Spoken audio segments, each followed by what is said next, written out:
सुप्रभात छात्रों। पिछले दिनों मैंने उपमा अलंकार समझाया था और 2 बार उपमा अलंकार को मैंने समझाया है, इसलिए मैं सोचती हूँ उपमा अलंकार अच्छी तरह समझ में आ गया होगा। आज हम रूपक अलंकार करेंगे। यदि तुमने उपमा अलंकार समझा है तो रूपक अलंकार समझने में कोई परेशानी नहीं होगी, क्योंकि वाचक शब्द को छोड़कर बाकी उपमेय और उपमान ये जो प्रमुख है अर्थ अलंकार में, ये दोनों आएंगे रूपक अलंकार में भी। मैंने बोर्ड पर परिभाषा लिख दी है।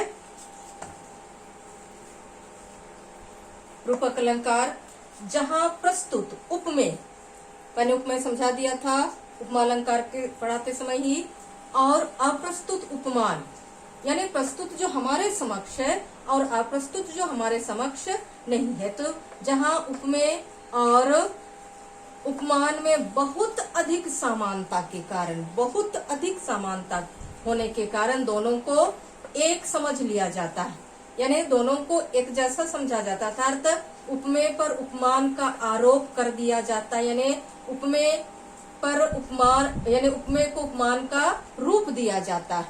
पहले हमने उपमा अलंकार में पढ़ा था, दोनों को अत्यंत समानता के कारण दोनों को एक जैसा समझा जाता है। यहाँ उपमेय और उपमान, उपमेय पर उपमान का आरोप यानी रूप दिया जाता है। यानी एक तरह से कहा जाए कि जैसे कमल नयन, कमल रूपी नयन, यानी कमल को नयन का और नयन को कमल का रूप दिया गया है। उसी तरह इसमें भी एक को दूसरे का रूप दिया जाता है, वह भी बहुत अधिक समानता के कारण। उपमा अलंकार में भी बहुत अधिक समानता के कारण समानता शब्द आया था। रूपक अलंकार में सिर्फ वाचक शब्द नहीं आएंगे। मैं सोचती हूँ स्पष्ट हो गया होगा। जहाँ प्रस्तुत उपमेय, उपमेय और उपमान उपमा अलंकार में स्पष्ट किया था, इसलिए समझने में परेशानी नहीं होनी चाहिए। बहुत अधिक समानता होने के कारण दोनों को एक समझ लिया जाता है। अर्थात उपमेय पर उपमान का आरोप कर दिया जाता है, यानी उपमेय को उपमान का रूप दिया जाता है। जैसे उदाहरण से स्पष्ट हो जाएगा, मैं लिखा मैया मैं तो चंद्र खिलौना लई हूं, यानी माँ मैं तो चंद्रमा रूपी खिलौने लूंगा। यहाँ चंद्रमा रूपी खिलौने लूंगा। देखो प्रस्तुत पंक्ति में चंद्रमा उपमेय यानी चंद्रमा प्रस्तुत है, में खिलौना उपमान का आरोप होने के कारण रूपक अलंकार यानी चंद्रमा रूपी खिलौने, यानी चंद्रमा को खिलौने का रूप दिया गया। और एक बार स्पष्ट करती हूँ, मैया मैं तो चंद्र खिलौना लई हूँ, यानी माँ मैं तो चंद्रमा रूपी खिलौने लूंगा। अर्थात प्रस्तुत पंक्ति में चंद्रमा उपमेय है, यानी चंद्रमा उपमेय यानी हमारे समक्ष में खिलौना, यानी आसपास में उस वक्त तो खिलौने नहीं है, यानी खिलौने यानी उपमान का आरोप होने के कारण, यानी जब उपमेय यानी चंद्रमा है, चंद्रमा को खिलौने का यानी उपमान खिलौना है का रूप दिया गया है, तो वहां पर रूपक अलंकार यानी सीधे सरल शब्दों में कहा जाए तो चंद्रमा रूपी खिलौना यानी चंद्रमा को खिलौने का रूप दिया गया है, इसलिए रूपक अलंकार है। आप इस तरह का भी स्पष्टीकरण कर सकते हैं। प्रस्तुत पंक्ति में चंद्रमा को खिलौने का रूप दिया गया है, इसलिए रूपक अलंकार है। हो गया होगा।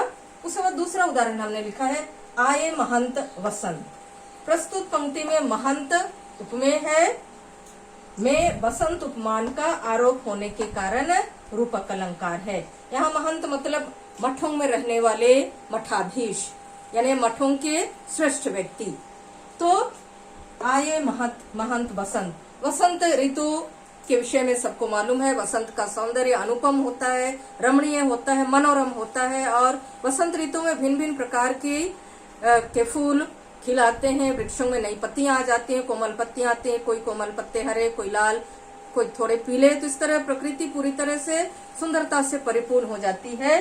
तो महंत यानी जो मठाधीश का प्रमुख है, अधिपति है, वह बसंत के जैसा आ रहा है, यानी महंत को महंत रूपी बसंत, बसंत का मौसम जिस तरह सुंदरता से परिपूर्ण होता है, उसी तरह सज धज कर महंत रूपी बसंत आ रहा है। स्पष्ट हो गया। यानी प्रस्तुत पंक्ति में महंत में बसंत का आरोप होने के कारण रूपक अलंकार है महंत रूपी वसंत, यानी बसंत के जैसा महंत, बसंत की तरह महंत का आगमन हो रहा है। रूपक अलंकार का मैंने 2 उदाहरण लिख दिया नोट्स में, और 1-2 उदाहरण हमने लिखा है, उसे अच्छी तरह समझना है, और नहीं समझ में आता है तो मुझसे अवश्य पूछ लेना है। शुक्रिया।